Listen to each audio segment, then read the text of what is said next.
Coming up next on the Jeff Crilley Show, I once was lost, but now I'm found. We're going to be talking to the husband and wife team behind Brandy Rangel Ministries next.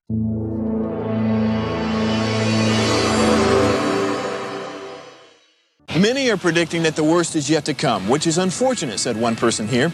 Until now, they've enjoyed the reputation of being the nation's icebox. Watched a burglar in his home this morning by webcam. As a journalist of over 25 years, stories are what make my world turn. Reporting live from the Dallas newsroom tonight, Jeff Crilley, Fox 4 News. But in 2008, I took the jump from my familiar life and started a PR firm from my home. We're talking about anyone with a camcorder like the one I'm using becomes a television network. We started slowly growing the company, and we now have over 100 clients, and we've branched into the world of live digital broadcasting. I now own 8 different TV studios and have a huge team, and the stories that I now get to share are sometimes the most important of my life. Life has a funny way of coming around full circle. This is the Jeff Crilley Show. We live in Texas, which means there's a church, synagogue, temple, and ministry on almost every street corner. But I searched high and low, and I found an amazing husband and wife team that run an amazing ministry in Seguin, Texas, and I invited them both on the show. So Brandy and Joachim Rangel are on the show. Thanks for coming on the show. Thank you. It's our pleasure. Well, okay, let's start with you, Brandy, because the ministry is named after you. Tell us about the ministry. So we are a nonprofit who reaches the lost. Our goal is to help them to find Jesus, to change their life. We also do nonprofit for domestic violence and for human sex trafficking.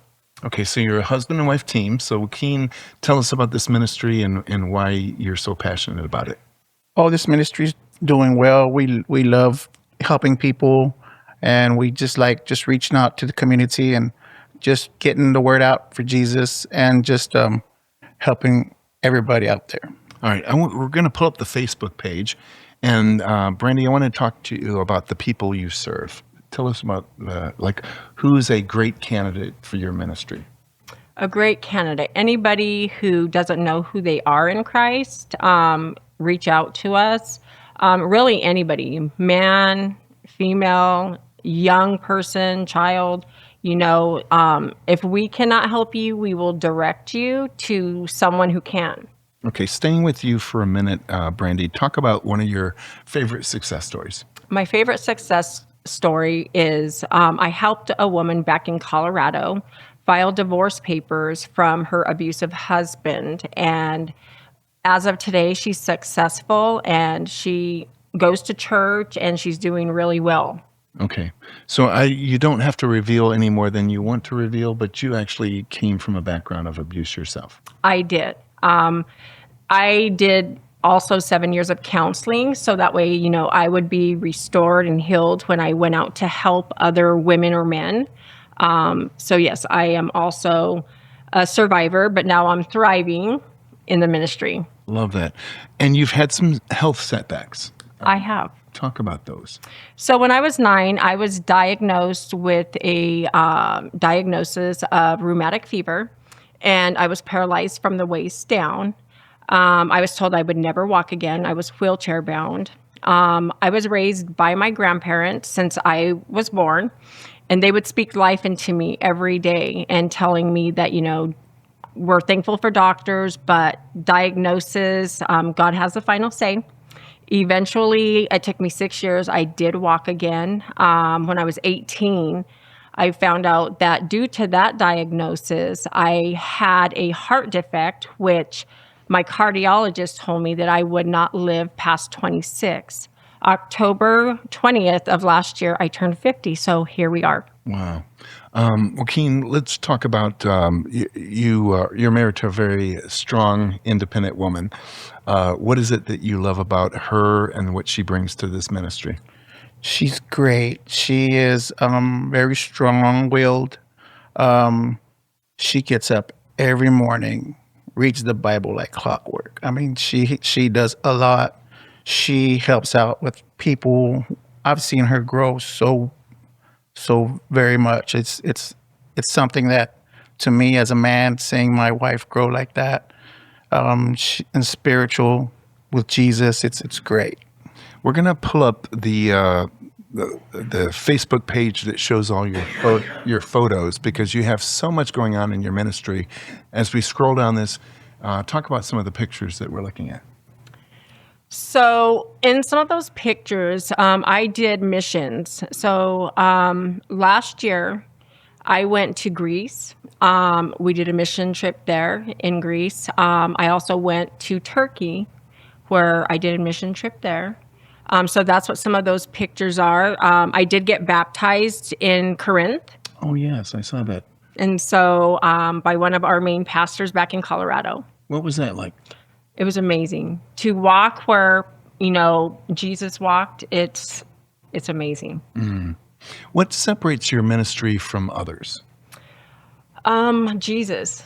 Like, I think that just being focused on helping and serving wholeheartedly to the community is big to me. And you put your clients first? Is that what you call the people who come to you? Or are they parishioners? What do you call the people who come your way?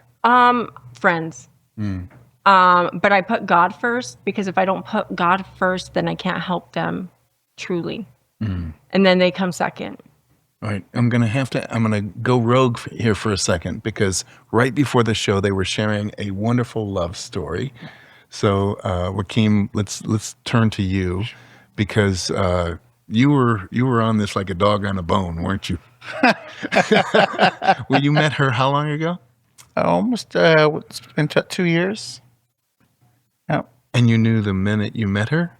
Oh, I knew the minute I met her. She had a glow about her, and something attracted me to her, and I just didn't let go. And then, Brandy, you were telling me that your second date was front row of the church with your kids. Yes. That's a lot of pressure on Joachim. Well, I thought if he could handle that, then he could handle ministry, because that was my life. That's been my life for 19 years. Well, and there are a lot of husbands and wives who cannot work together. So, Joachim, what makes this so magic? Jesus is what brought us together, and that's what made it. It's making it beautiful every day. I know that right now there's a lot of people who are hurting out in society. They're going through different things. Who needs to come your way? Anybody who is hurting, anybody who feels lost, like they feel like they don't have a way out, you can reach out to us through Facebook Messenger, through our email that is located on Facebook also, and through our phone number, which is also located on our Facebook page, Brandy Rangel Ministries. Okay, so when they reach out to you for the first time, tell us about that process. What happens? So we just talk to them. I will meet with them, and then we go from there, whatever their needs might be. If we can't help them, I have other people on our team that can help them. So we direct them wherever they need to go. Well, you mentioned kind of your survivor story. Is your ministry set up for people who have gone through some kind of abuse, or does it not have to be that dramatic? It doesn't have to be that dramatic. It can be anybody who just needs a little help or needs to be led to the right direction. So it doesn't have to be specifically domestic violence or human sex trafficking. It can just be somebody who's down and out. So we have about 2 minutes left. I want you both to give kind of final thoughts, and especially talk to that person out there who really is lost and they need to be found.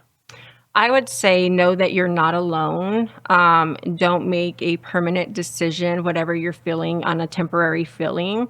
Reach out to us in our messenger. Reach out to someone locally in your community. There's people here who love to serve others and are willing to help. Joachim, we're going to give you the final word. Yes, it's been this ministry's out to reach out for anybody and everybody. We are actually holding our first men's conference on June 27th, and they're in Seguin, and it's there for the men, for fellowship, just to get together, for anybody and everybody. So yes, it's also for men's health, and just to get out and just enjoy the community. there in town. Let's spend one more minute on the men's ministry because that's so important. And when I look out over the congregation where I worship, you see a lot of women. You don't see as many men. Why does somebody need to get involved in your men's conference? Well, this is just so we can get an outreach more in men, because just like you said, men's conferences, it's very rare. So we want to start this process and get the men there in town or the surrounding area. Just gather up everybody, to let everybody, all the men know that we are there for each other. To help each other out. Because men struggle too. It's not just the women, but yes, just to help each other out. All right, Brandy, we're going to give you the final word. Also, we are having a women's conference in Seguin, Texas, May 23rd. Be on the lookout for our flyer for both the men's and women's conference on our social media. Also, we will be launching She Leads Texas, Seguin, coming up on March 10th. So be on the lookout for that. Outstanding. We're going to end with your Facebook page so everybody can get in touch with you. Thank you so much for sharing your heart and your faith with us. Thank you. That's it for now. We'll see you next time.